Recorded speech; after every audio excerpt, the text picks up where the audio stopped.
Bienvenue dans ce 7 minutes. L'ex-premier ministre de Côte d'Ivoire, Soro Guillaume, confirme sa candidature à la présidentielle de 2025. Des détails sur le programme qu'il propose aux Ivoiriens dans ce 7 minutes. Comment la commune d'Abobo a passé le passage de 2024 à 2025? Notre reporter Mesmer Yao nous donne des réponses dans cette édition. Et puis à San Pedro, le docteur Ibrahima Sayon, enseignant-chercheur à l'université polytechnique, fait la dédicace de son œuvre intitulée Atlas touristique de la région de San Pedro. Soro Guillaume confirme sa candidature à la présidentielle de 2025. L'ex-président de l'Assemblée nationale revient sous les feux de la scène avec un programme qu'il annonce pour défendre les paysans, notamment dans les secteurs du café, du cacao et du palmier à huile. L'exil m'ayant renforcé, forgé, fortifié, je suis plus que jamais déterminé à servir mon pays et à me présenter à l'élection présidentielle. À moins de 10 mois de la présidentielle, la compétition se durcit avec plusieurs candidats déjà déclarés, dont l'ex-président Laurent Gbagbo, toujours inéligible.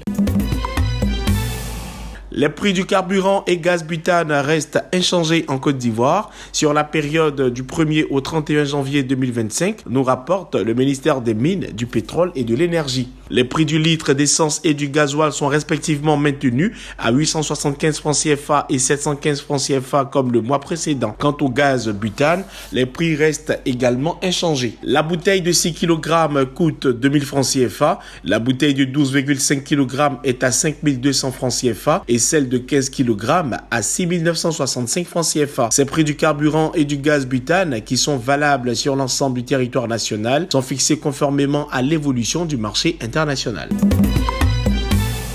Le passage de l'année 2024 à 2025 a été célébré de façon diverse en Côte d'Ivoire. Dans la commune d'Abobo, à l'église Freedom Chapel et à l'église des Assemblées de Dieu, les fidèles ont célébré le réveillon de la Saint-Sylvestre dans l'unité, exprimant leur gratitude envers Dieu pour l'année écoulée. Le pasteur Gédéon Imaswen a souligné l'importance de ce moment spirituel à la veille de 2025. Il faut veiller d'abord parce que à peu près tout le monde soit présent la nuit. Donc, on profite de notre présent pour pouvoir prier ensemble. 2024, nous terminons à minuit. Il faut qu'on soit ensemble. Au centre hospitalier régional d'Abobo, sous la supervision de la directrice Nathalie Foudio, les équipes médicales ont assuré une garde rigoureuse. La directrice, accompagnée de l'administration, a visité les services pour encourager le personnel et faire un point sur leur engagement. Nous avons constaté que tout le personnel du CH est à son poste. Depuis les urgences médicales, en passant par les urgences de chirurgie, à la salle d'accouchement, dans tous les services de labo, radiologie, tout le monde à son poste. En tout cas, c'est 100% de présence ce soir et nous sommes fiers du personnel. Dans les espaces de loisirs, l'ambiance festive était au rendez-vous, tandis qu'un repas spécial honorait les efforts du personnel du CHR.